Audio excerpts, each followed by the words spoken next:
my name is Harnoor, and today I'll be presenting to you my research project, the role of inflammatory cytokines, or signaling proteins, interleukin-6 and interleukin-1 beta in alcohol addiction. I was originally attracted to this project because as I was researching, I found that in 2018, 1 in 20 disease-stricken and injured people worldwide had a disease or injury associated to alcohol consumption, making it the 5th largest risk factor when it comes to premature death disability, according to the World Health Organization. Alcohol addiction itself is defined as a chronic relapsing brain disease characterized by compulsive alcohol use, loss of control over alcohol intake, and a negative emotional state when not using. As we can see through this diagram, when alcohol is consumed, it then goes to the liver to be metabolized and then can travel to various parts of the body through the blood, especially and specifically the brain, where it has multiple effects. So again, alcohol addiction is characterized as a chronic relapsing brain disease, and that's because we know for sure that alcohol slows brain function by interfering with signaling pathways, and that's where we feel the main effects of alcohol addiction and alcohol consumption. Symptoms or effects include withdrawal symptoms, shakiness, dizziness, all because of the way that it interferes with our brain.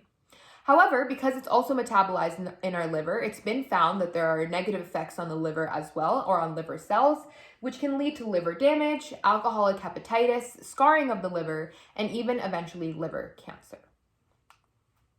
However, although we know all of this about the macro environment, we understand how it affects our organs and the human body, I decided to take a more magnified lens and look at the micro environment, so how it could be affecting things on a cellular level.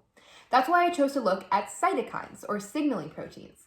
Cytokines themselves are defined as signaling proteins that bind to receptors on the outside of a cell and instruct the cell to do a certain function.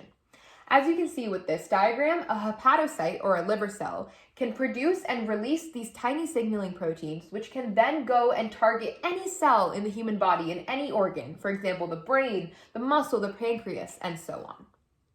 To look at it at an analogy sense, we can look at the diagram to the right. We see that, let's say a cell wanted to send a text message. So in order to send that text message, it first starts typing or produces these cytokines. And then in order to click send, it releases those cytokines into the blood. And through the blood, they travel to the other cell, the target cell that cell is trying to send a message to. And when that signaling protein binds to a receptor on the outside of the target cell, the message is then received, and as a result, the cell then produces or does the sort of function that the signaling protein is telling it to do, which is its way of responding. So at that level, we can basically see that cytokines are integral in cell-to-cell communication.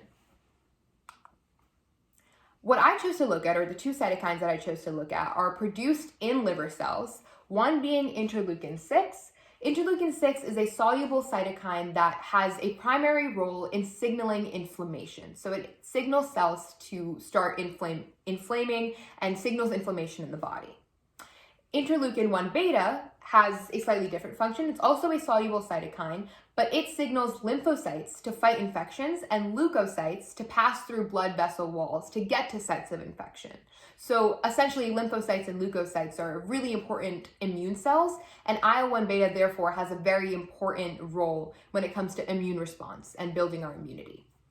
Like I want to reiterate, I did say that these are part of our microenvironment. So cytokines are very, very small. And just to give you an idea of that, the blood concentration of IL-6 is 0.5 to 5 picograms per milliliter, which is a trillionth of a gram. And as for IL-1 beta, it's very similar, blood concentration from 0.5 to 12 picograms per milliliter. So that's just a reminder of how small these cytokines are, yet they play such an important function in the human body when it comes to signaling inflammation and signaling an immune response. Based on this, my research question was, how does alcohol alter the release of cytokines IL-6 and IL-1 beta? And how does the change affect inflammation and immune response? Once again, inflammation is associated to IL-6 and is signaled by IL-6, and immune response is signaled by IL-1 beta. Based on my research question, my hypothesis was twofold. One, that the protein expression of IL-6 would increase in alcoholic liver cells. As a result, inflammation would increase because it's signaled by IL-6. And 2, that the protein expression of IL-1 beta would decrease in alcoholic liver cells because, once again, IL-1 beta signals immunity, and therefore that would decrease as well. In order to conduct these experiments in vitro, I did have to culture HepG2, or hepatocellular carcinoma cells, which are human liver cells. And I also used the treatment or reagent of ethanol, 100% ethanol. And obviously I varied the concentrations during as you'll see in my results, but my reagent itself was 100% ethanol. And the diagram or the picture on the bottom that you'll see is a picture of my HepG2, hepatocellular carcinoma liver cells at 100x magnification. In order to actually get results and produce some sort of data, I first did an MTS assay to measure the proliferation of cells. Before I wanted to measure any sort of protein secretion, I wanted to see if my cells could survive at the concentrations of ethanol I was giving them. So I measured proliferation or survivability of cells using this MTS assay, and I also did a indirect enzyme-linked immunosorbent assay, or an ELISA, to actually measure the concentrations of secreted IL-6 and IL-1 beta in my ethanol-treated cells. Like I said, I did my MTS assay first to see how my cells were surviving at the concentrations of ethanol I was giving them. So here we see that I started off with my control. There was no ethanol in this control. It was simply just HepG2 cells, liver cells. And as I increased the concentration of ethanol all the way up to 4% ethanol. So my control represents 100% viability, so 100% survivability rate.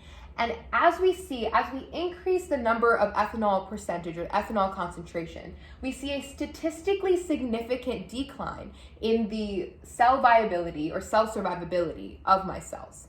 And so one limitation of my study is that cell viability can mean two things. Either if survivability is decreasing, the rate of growth of my cells could be decreasing, or my cells could simply be dying off and therefore surviving less. But regardless, we see a negative effect on the survivability of my cells based on alcohol treatment. That experiment was done over 24 hours, but I decided to replicate it over 48 hours to see if I see a similar result. And based on statistical significance, it shows the same result of a decline in cell viability compared to the control in concentrations of 3% and 4%.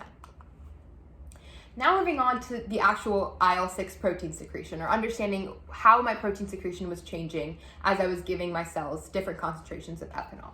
Once again, my control represents 100%, and as I increased my concentration of ethanol, I saw a statistically significant increase in IL-6 protein expression. So in 3% ethanol, I saw about 130% of the control, and in 4% ethanol, I saw about 120% of the control of IL-6 protein expression. So there was once again an increase in the number of IL-6 being secreted in these cells.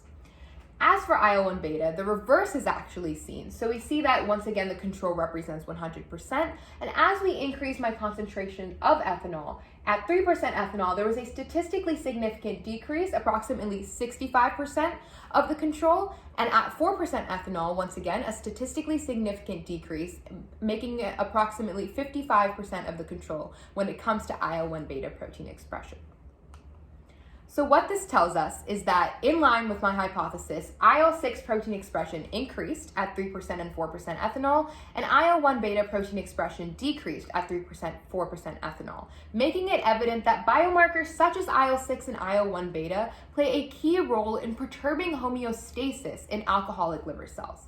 And the diagram on the bottom makes it pretty clear that when we repeatedly consume alcohol or just consume alcohol, it goes to be metabolized in the liver and affects cytokines produced in the liver, such as IL-6 and IL-1 beta, by increasing IL-6 and decreasing IL-1 beta.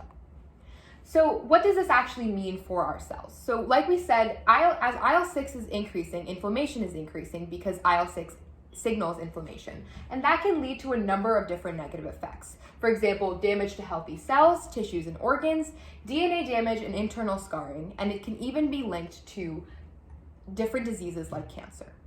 Now, again, we saw the reverse in IL-1 beta. There was a decrease in IL-1 beta, but because IL-1 beta signals immune response, there's also negative effects to decreased immune response. For example, frequent infection, blood disorders, digestive disorders, and organ damage. There are also certain negative effects associated to the upregulation and downregulation of these cytokines, separate from inflammation and immune response. For example, increase in IL-6 is associated to increased obesity as well as a risk for coronary heart disease. And a decrease in IL-1 beta could mean, because it's integral in ovarian function and inhibiting tumors, it could mean that we see negative effects when it comes to ovarian function as well as inhibiting tumors. But at the end of the day, we see two big picture conclusions come out of my data and my research project and my hypothesis. One, the effect of alcohol is more widespread than just brain signaling and liver damage. Societally, it's widely accepted for us to say, it's just one drink, or I'm not genetically predisposed. But each and every one of us is made up of the same cells with the same cytokines. So while we might not be genetically predisposed, it doesn't necessarily mean that just because our brain isn't being affected or our liver isn't being as affected, that our cytokines are not upregulating and downregulating and potentially leading to future health risks. But even more importantly, what my data suggests and what it tells us is that upregulation and downregulation of inflammatory cytokines, IL-6 and IL-1 beta respectively, produced in alcoholic liver cells can lead to a number of different health risks. Once again, we get so focused, as I mentioned in the beginning, we are so focused on the macro environment that we often forget to look at the micro environment. And so we don't get the chance to understand how these tiny cytokines, signaling proteins, which only make up picograms of our blood, could potentially open the doors to a number of different health risks in the human body. And in my future research, I would like to look at more cytokines to see how widespread this effect could truly be. Thank you so much for listening to my presentation. I hope you enjoyed.